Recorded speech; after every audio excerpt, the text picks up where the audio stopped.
আজকের এই ঐতিহাসিক মুহূর্তে আপনাদের সকলকেই জানাই আন্তরিক শুভেচ্ছা এবং অভিনন্দন।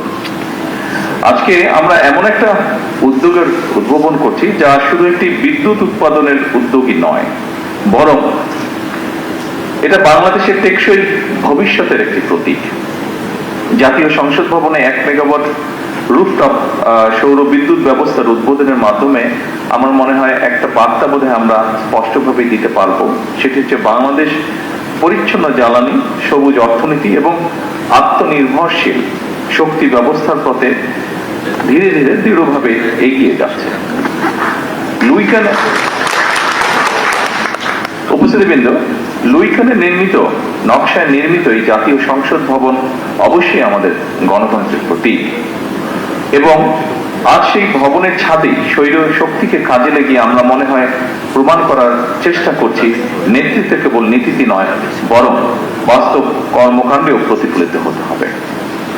উপস্থিতিবৃন্দ, বাংলাদেশ আর জ্বালানি খাতে স্বনির্ভরতা অর্জন করতে চেষ্টা করছে। আমাদের অর্থনীতি সম্প্রসারিত হচ্ছে, শিল্পায়ন বাড়ছে, বিদ্যুতের চাহিদা দ্রুত গতিতে বৃদ্ধি পাচ্ছে। কিন্তু একই সঙ্গে আমাদের অবশ্যই স্বীকার করতে হবে, জলবায়ু পরিবর্তনের অভিঘাতে বাংলাদেশ বিশ্বের অন্যতম একটি ঝুঁকিপূর্ণ দেশ।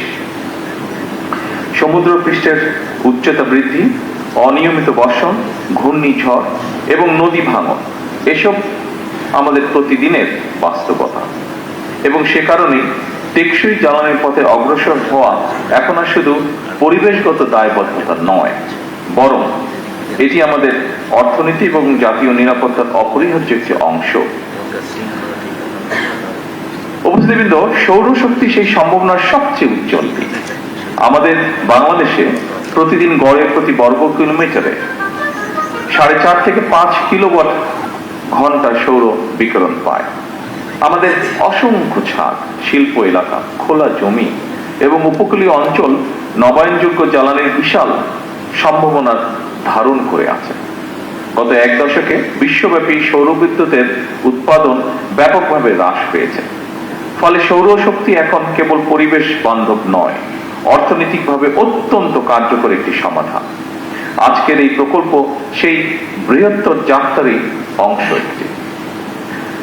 সম্মানিত সকল উপস্থিতিবৃন্দ, আমি দৃঢ়ভাবে বিশ্বাস করি জাতীয় সংসদ ভবনের এই উদ্যোগ দেশের সকল সরকারি এবং বেসরকারি প্রতিষ্ঠানকে অনুপ্রাণিত করবে। প্রতিটি ছাদ, প্রতিটি প্রতিষ্ঠান এবং প্রতিটি নাগরিক যদি পরিচ্ছন্ন জ্বালানির এই অভিযাত্রায় অংশ নেয়, তবে বাংলাদেশ ইনশাআল্লাহ খুব দ্রুতই একটি সবুজ এবং টেকসই উন্নয়নের মডেল রাষ্ট্রে পরিণত হতে পারে। পরিশেষে এই প্রকল্প বাস্তবায়নের সঙ্গে সংশ্লিষ্ট সকলকে জানাই আন্তরিক অভিনন্দন এবং ধন্যবাদ। আসুন আমরা সকলে মিলে একটি পরিচ্ছন্ন, নিরাপদ এবং টেকসই বাংলাদেশের জন্য কাজ করি।